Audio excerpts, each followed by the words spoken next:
What's up guys, Manny from Motomillion. This is an M1000RR. This is a full 6 carbon fiber monocoque subframe, and let's get this on that bike.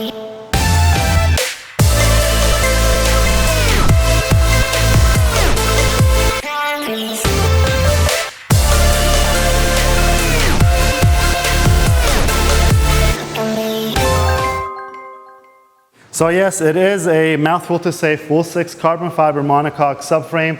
What does it all mean? Monocoque means it's a one piece. So this has pretty much no metal in it. As you can take a look over here, this is all metal, plastic, and more plastic inside.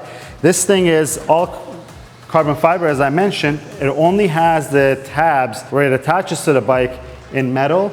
And this should save us, I think, the previous generation models were saving us around 3 pounds, which is, you know, it's not a huge weight savings, but when you think of it in terms of the weight is all the way at the top and the back of the bike, it does really matter. And then when you start adding things like this fuel tank and everything else that's been done on this bike to lighten it, it really adds up. But also it looks beautiful, but you'll notice that this is matching to the M1000RR, the 23 and 24 model year. These are stickers that we had ordered from the dealership.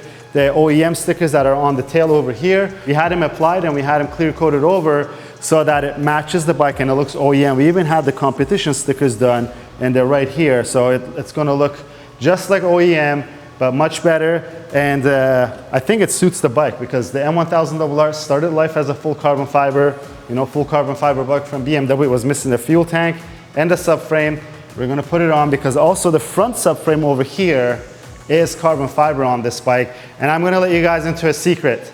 There is an M1000RR conversion kit coming out soon by Full Six. I'm spilled the beans, I'm sorry, but you're gonna be able to take your S1000RR and convert it into an M1000RR with all the carbon fiber goodies and better because there's some changes that they've made. We were talking about it with them the other day. But less on that, more of this. Let's get this on the bike.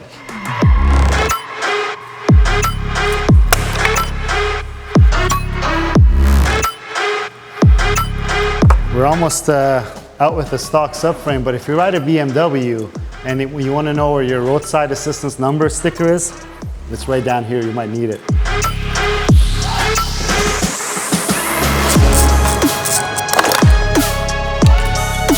That's the stock subframe. I'm going to remove our NRC fender eliminator off of it. I'm actually going to put everything back on it so that we can get a weight of the stock subframe with all the panels that goes on it, and then put our full 6 subframe back on it. Until then, enjoy this bobber look of an M1000RR.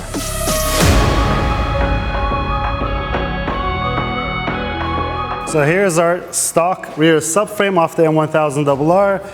I'll do a little spin so that we don't have any magic tricks, no lead weights on it. This does feel heavier, I'll tell you that. For sure it does feel heavier. And let's put it on here. Try to balance it here. It's not touching anything, nope. It's 7.88 pounds for the stock rear subframe with all the plastic and the cowling on it. And our full 6 subframe, 3.92 pounds. That's almost 4 pounds. It's 3.9 pounds lighter, which is pretty impressive given that the stock subframe of the M1000RR and the S1000RR, they're pretty much the same, is quite light to begin with in terms of subframes on motorcycles.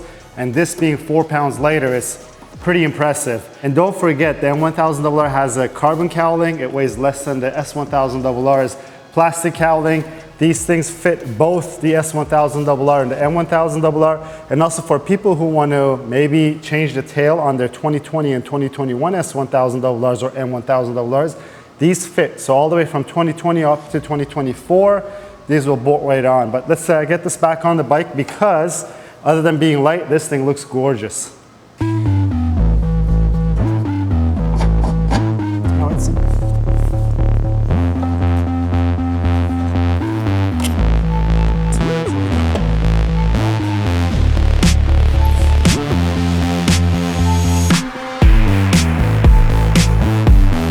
Well, we have the subframe on-ish because we haven't tightened any of the bolts. We have our NRC fender eliminator on, your fender eliminator fits. If you need to, you might want to try to have a file. So if you've got to file any of the holes bigger to make it easier to put in, I don't think it's necessary. It does help. But right now, let's try to see if I got the polarity of, not the polarity, but the left or right turn signals correct. I should probably put some kind of a marking on them.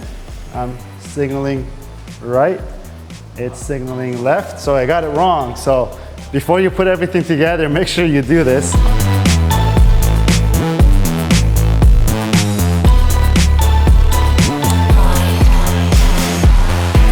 That's right. Now that's left. Our brake lights are working. Let's try 4 ways just for the sake of it. It's working. And our seat tail etiquette is pretty bright. Now I blinded myself. So the license plate light's coming on as well. Everything's good. Now I'm going to clean up the wiring inside over here. Just a note, you probably want to make sure that you find a good place for your OBD2 port inside here. This is your OBD2 port, which is our service port.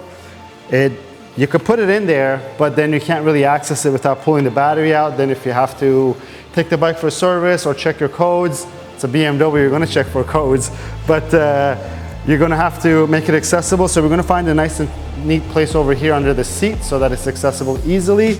And then we'll clean everything up, put it back together, pull this thing outside and admire its real full carbon beauty.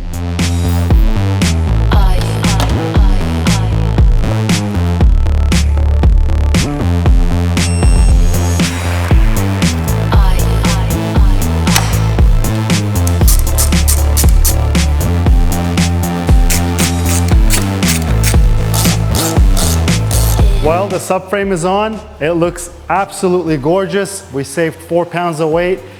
I think it was 3.9, right? But we just realized something. We didn't weigh this piece. So this metal bracket and the USB port, there's really no place to put it. So it's officially 4 pounds. It's not 3.9 after this.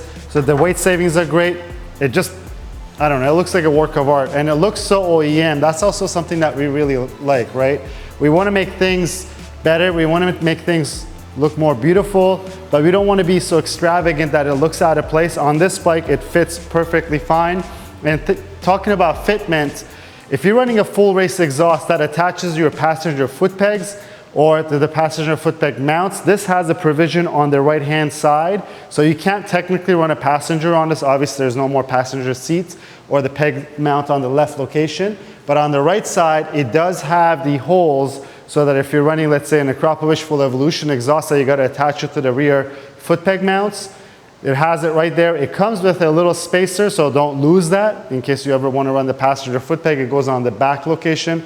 But now that this is done, let's pull it outside because I know that the lights in here doesn't do justice anything of this bike at all. When it's carbon fiber, we want to see it in the daylight, in the beauty of the sunshine of Miami. Let's get it out there and let's see it.